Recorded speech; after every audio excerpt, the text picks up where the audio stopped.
When I married the man I believed to be the love of my life, I never imagined how drastically things would change. The turning point came with the death of his father, which revealed sides of him I hadn't seen before. Suddenly, he was a different man, unfaithful and bitterly contesting the conditions of his father's will. His behavior spiraled uncontrollably, leaving me to question if his actions were driven by grief or a deep-seated defiance. This shift in his demeanor made me doubt my decision. Had I inadvertently tied my life to someone who could potentially be unstable? To give some context, our story began at a charity event organized by my workplace. We initiated a casual conversation and exchanged numbers, but it wasn't until a few months later that we started connecting on a deeper level. He was charismatic and seemed genuinely interested in my perspectives, which was notable considering his strict religious upbringing, a stark contrast to my secular views. Although I was concerned about our religious differences, he reassured me, occasionally making light of his family's objections to him dating someone non-religious. In retrospect, I often wonder if his interest in me was influenced by his desire to challenge his family's expectations. After a year together, he felt it was time for me to meet his family. I was anxious about their reception of me, especially given his descriptions of his father as a domineering figure who missed no opportunity to enforce strict rules, impacting his childhood significantly. I anticipated the meeting with a sense of dread. The dinner was a small gathering with just his immediate family, his parents, brother, sister-in-law, and their young child. Upon arrival, I first met his brother, who was outside on the phone. He seemed amiable. Soon after, I was introduced to Kevin's sister-in-law and her 4-year-old niece, both of whom were delightful. The sister-in-law, who also worked in event planning, and I found much to discuss. As we conversed, Kevin's parents entered the room. My nerves were at their peak, knowing the significance of this introduction in the backdrop of the tightly knit and conservative fabric of his family. The evening was poised at a delicate balance, with my anxieties about their acceptance and the underlying tensions Kevin had hinted at about his father. When Kevin introduced me to his parents, I was taken aback to realize that his father was a prominent figure I recognized from the charity circuit. He helmed a major organization known both locally and internationally, a fact Kevin had never mentioned. While his mother seemed a bit reserved, she wasn't unkind. I later learned that she tended to be cautious around the women Kevin dated due to his past preference for what he described as the wild type. Contrary to my expectations, Kevin's father was genuinely warm and welcoming. He didn't mind my lack of religious affiliation, emphasizing instead the importance he placed on kindness and moral principles over my religious background. During our chat, he mentioned that Kevin's sister-in-law had managed the foundation but stepped back to focus on motherhood. He expressed a belief in the importance of not pulling people away from their families, especially when their children were young, which explained why he had outsourced the last event to my company. Initially, I had thought of Kevin's family as strictly religious, but they turned out to be quite approachable, with a mild religious inclination. Kevin downplayed his father's acceptance, suggesting he might have seen my presence as a fleeting phase similar to his college days, when he dated several girls his parents deemed unconventional. He portrayed these relationships as acts of youthful rebellion. Despite some red flags, I believed Kevin's explanations, perhaps too naively because I was deeply in love. We continued to date for another year before he proposed. We decided to live together before marriage, and during this period, I had an enlightening conversation with Kevin's brother at a family gathering. He shared concerns about Kevin's behavior, recalling his tendency to rebel against their parents during their teenage years, often resulting in conflicts, particularly due to their father's stringent rules.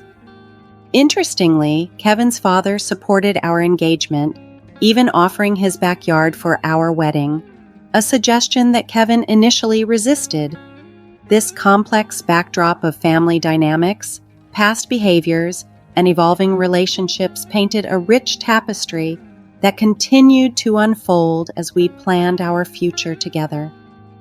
After 3 years of living together and saving up, Kevin and I finally set a wedding date.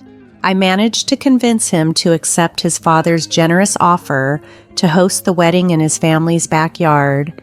Everything seemed to be going well until 3 months ago when tragedy struck. Kevin's father passed away unexpectedly from an aneurysm. This event seemed to trigger a drastic change in Kevin. He began coming home late and was often intoxicated. At first, I attributed his behavior to grief, but soon it raised serious concerns. When I spoke to Kevin's brother, he confided that Kevin didn't appear sad about their father's death. Rather, he seemed almost relieved.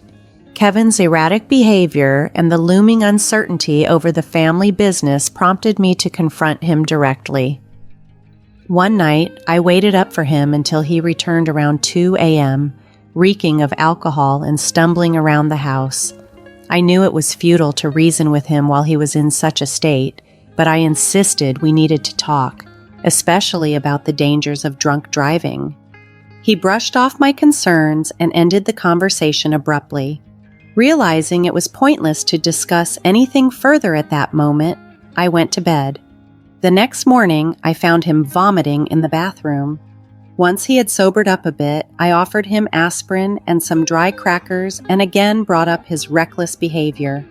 He retorted that with his father gone, he felt free to live as he wished, without any control. I tried to explain the risks involved with his late-night escapades and mentioned his brother's concerns, which only made him angrier. He lashed out, accusing his brother and father of being preoccupied with maintaining appearances and indifferent to his true happiness. He expressed frustration over their attempts to fit him into a lifestyle he despised and judged him for deviating from their expectations. At that moment, I realized that Kevin's perceptions of his family might be skewed. Although he seemed to carry some residual trauma from his controlled upbringing, it appeared he was also trying to provoke his family as a form of retaliation. However, his actions seemed only to bring him more misery, as his family did not react in the way he hoped. Despite my lack of religious beliefs, Kevin's family had always been welcoming and accepting, never forcing their lifestyle or beliefs on me. It was clear that Kevin's struggle with his identity and his family's expectations were deeply intertwined, complicating his path to personal freedom and happiness. Kevin's father even invited me to church once, assuring me there was no pressure to attend. This gesture made me think that perhaps I had only ever seen the best side of him. I couldn't be sure what he had been like during Kevin's childhood. Regardless, it was clear that Kevin needed to mature and find his way in life. Confronting these issues head-on, I asked him directly if his dissatisfaction extended to our marriage. When he admitted he was unhappy, I was left speechless and felt the need to leave. I am currently writing this from my mother's house where I've been staying for the past week. Kevin hasn't reached out, and his brother mentioned that they aren't speaking either. I'm at a loss about what steps to take next. Given the situation, I'm contemplating whether a divorce might be necessary, but I'm hesitant to make such a drastic decision hastily. I wonder if Kevin's recent actions are a coping mechanism for dealing with his father's passing. I'm considering giving him some time to reflect before suggesting we try counseling. From the feedback on the original post, one comment particularly resonated with me. The commenter empathized with my situation and pointed out that while divorce shouldn't be the go-to solution for every marital issue, the consistent problematic behavior exhibited by Kevin, especially following his father's death, was concerning. They found it odd that Kevin chose this moment to act out, questioning whether his motivations might be deeper than just rebelling against his family's expectations. Another commenter suggested that Kevin might be struggling with religious trauma from his upbringing. If his father had been stricter when Kevin was younger, it could have left a significant impact. They mentioned that in some strict religious communities, there is considerable pressure to conform, which might include staying in unhappy marriages. They recommended individual therapy for Kevin to address potential childhood issues, suggesting that while couples counseling is a good start, it might not suffice to resolve deeper individual traumas. These insights have prompted me to think critically about our relationship and the importance of addressing these issues sooner rather than later to prevent further problems. I'm hopeful that counseling, possibly combined with individual therapy for Kevin, will prove beneficial as we navigate this challenging time. Kevin's father once invited me to church, gently stressing that I was under no obligation to attend.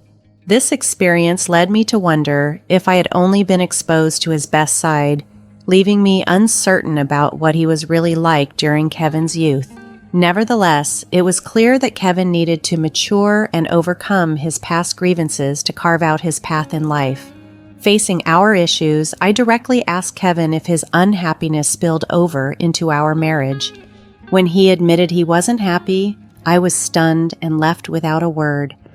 Now, I'm writing from my mother's home, where I've been reflecting for the past week. Kevin hasn't reached out, and his brother mentioned that they aren't communicating either. I'm at a crossroads, unsure of what to do next. While the situation seems to call for considering a divorce, I am reluctant to make such a definitive move impulsively. I ponder whether Kevin's recent behavior is a way of coping with his father's death, and I'm thinking about suggesting some time apart before we try counseling. From the feedback I received on the original post, one person empathized with my situation, pointing out that although immediate divorce isn't always the answer, it could be justified by Kevin's consistently troubling behavior, especially now. They found it curious that Kevin chose this time, following his father's passing, to act out, speculating whether his motives might extend beyond simply defying family expectations. Another commenter suggested that Kevin might be dealing with religious trauma from his upbringing.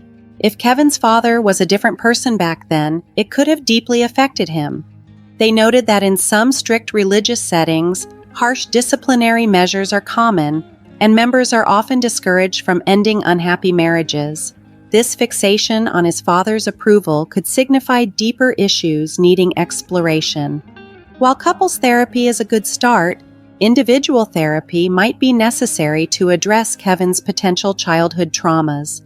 The kindness his family shows me might not be entirely genuine, but rather a facade tailored for appearances. As I continue to stay at my mother's place, I struggle to articulate my feelings for an update. I feel utterly numb. The complexity of our situation leaves me navigating through a maze of emotions and decisions, questioning both the foundation of our marriage and the path forward. After spending 3 weeks away, I decided to briefly return home, trying to reach Kevin through calls and texts, but he didn't respond. Then, unexpectedly, his sister-in-law called asking to meet for lunch at a local coffee shop where her husband joined us. They inquired about how I was coping and about the situation with Kevin. I didn't hold back. I shared everything: his late nights, excessive drinking, and overall irresponsible behavior. I mentioned that I had been staying at my mother's to give him space and was considering suggesting couples therapy, but unfortunately he hadn't been responding to my attempts to communicate. During our conversation, my brother-in-law revealed a shocking piece of information. Kevin had been misusing the foundation's funds to pay for expensive hotel stays and escorts. When confronted, Kevin claimed he was entitled to the funds as part of his inheritance. However, his brother clarified that the details of their father's will were still being settled, making Kevin's justification baseless. To my surprise, Kevin had also told his brother that we were no longer together, using my temporary move as a supposed reason for his actions. Obviously, this was far from the truth. Kevin's brother and sister-in-law were deeply apologetic for the chaos and expressed their disbelief.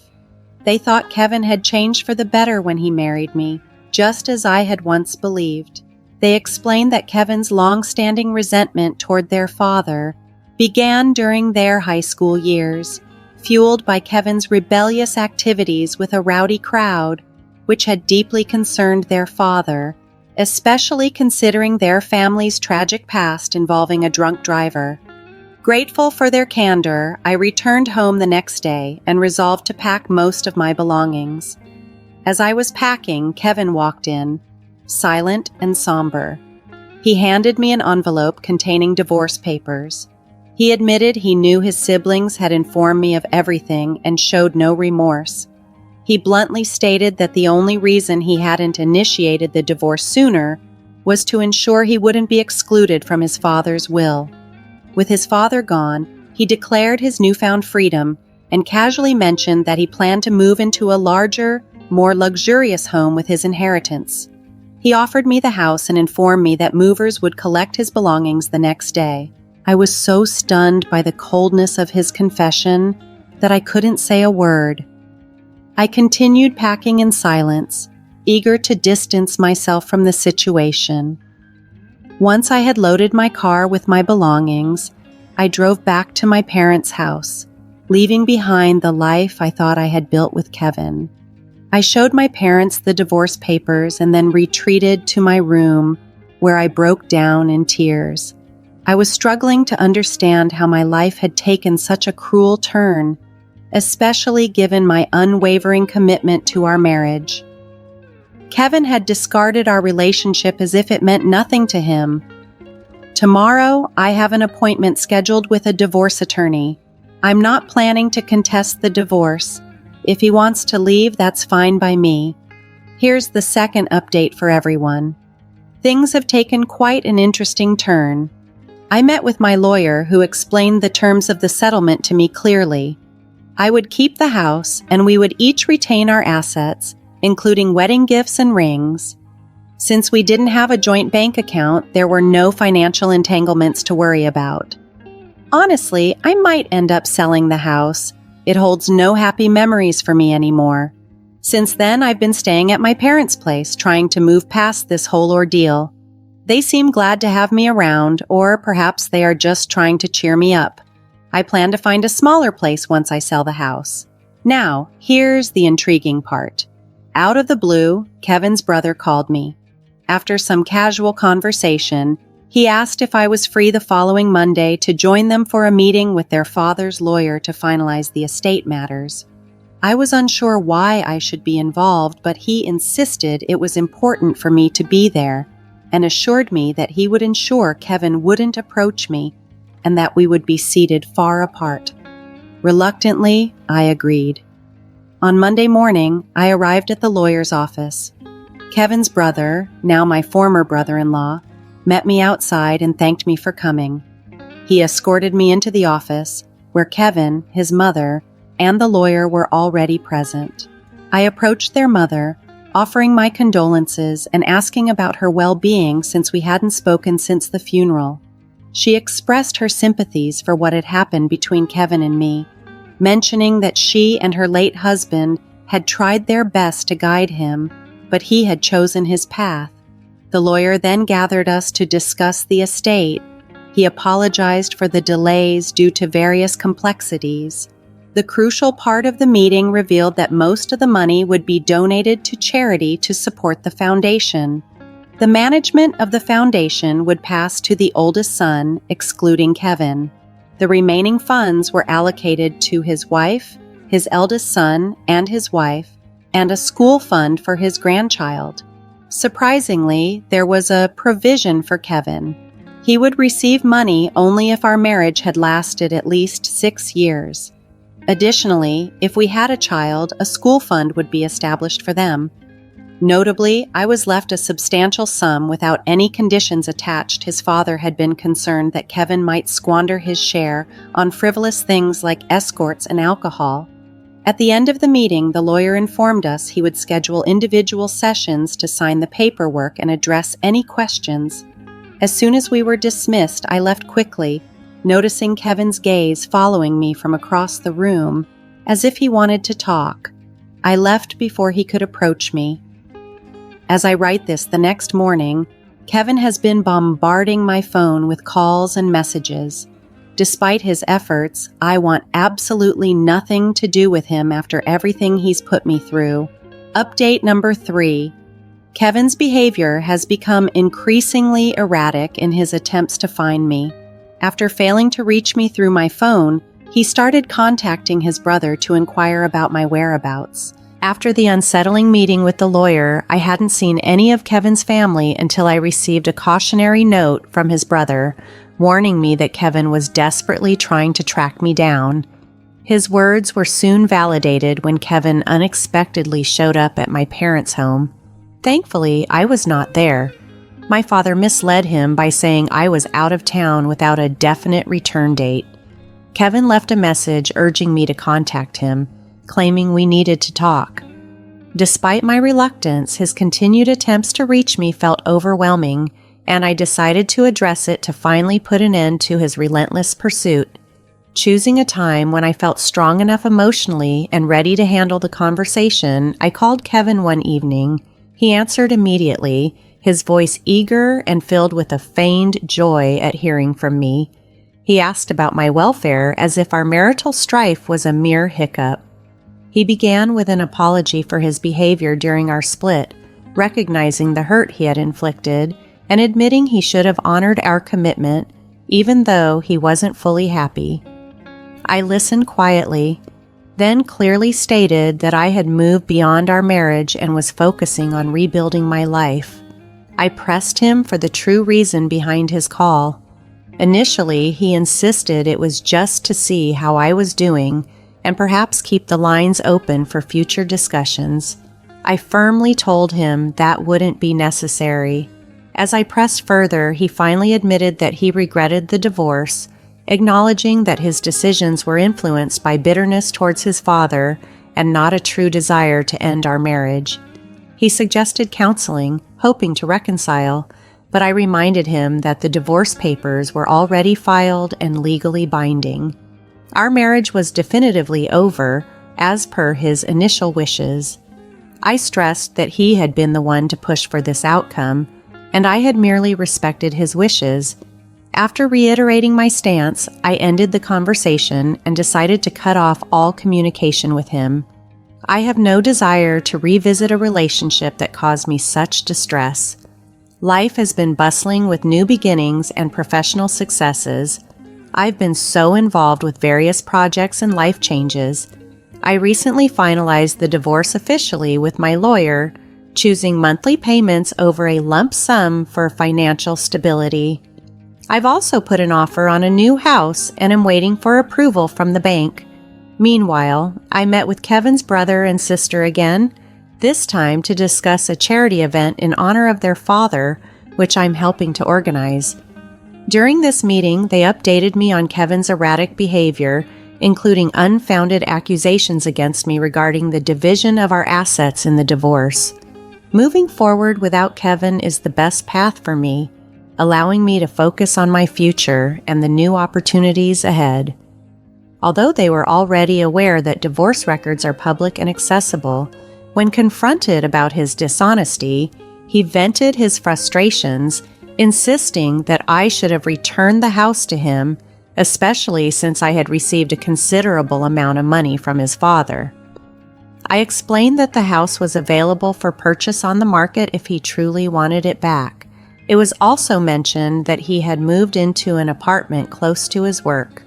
Through his brother, he expressed a desire to get involved in our foundation to earn extra income. However, his brother promptly dismissed the idea, citing his previous misuse of foundation funds. This latest episode seems to wrap up the ongoing drama.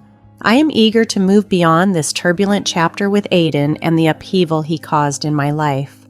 I am resolute in not letting him take up any more of my time. In response to updates from the situation, one top commenter praised me for avoiding the trap, noting that as painful as divorce can be, it's sometimes necessary, likening it to removing a harmful element. They remarked that Aiden was toxic and exploited our relationship to enact a revenge fantasy against his father, Thankfully, his father recognized his questionable character and compensated me for my troubles. The commenter also commended my brother-in-law for his support, recognizing that many remain silent in similar situations. They warned against allowing my ex to manipulate me into reconsidering our relationship, especially regarding having a child together, as he might persist in causing disturbances. Another commenter, however, sympathized somewhat with my ex, suggesting that perhaps I could have reconsidered giving him the house back. They understood that the divorce was final and legalities were settled, acknowledging the hurt he caused but felt it seemed petty to deny him a place to live. They believed that the legalities could have been managed to transfer the house to his name. They also criticized my father-in-law for imposing conditions on the inheritance that seemed equally petty. If he wanted to misuse the money, that should have been his decision. Making someone stay married for 6 years just to access the funds seems quite inappropriate. Let's open this up for a discussion. I'm particularly interested in your thoughts on the last comment that caused a stir in the original post. While most people disagreed with the commenter, feeling that the ex-husband got his just desserts, this person offered a completely different view. What do you think about this perspective? Please share your thoughts in the comments below. If you're new here, welcome to the channel. Thanks for joining us today.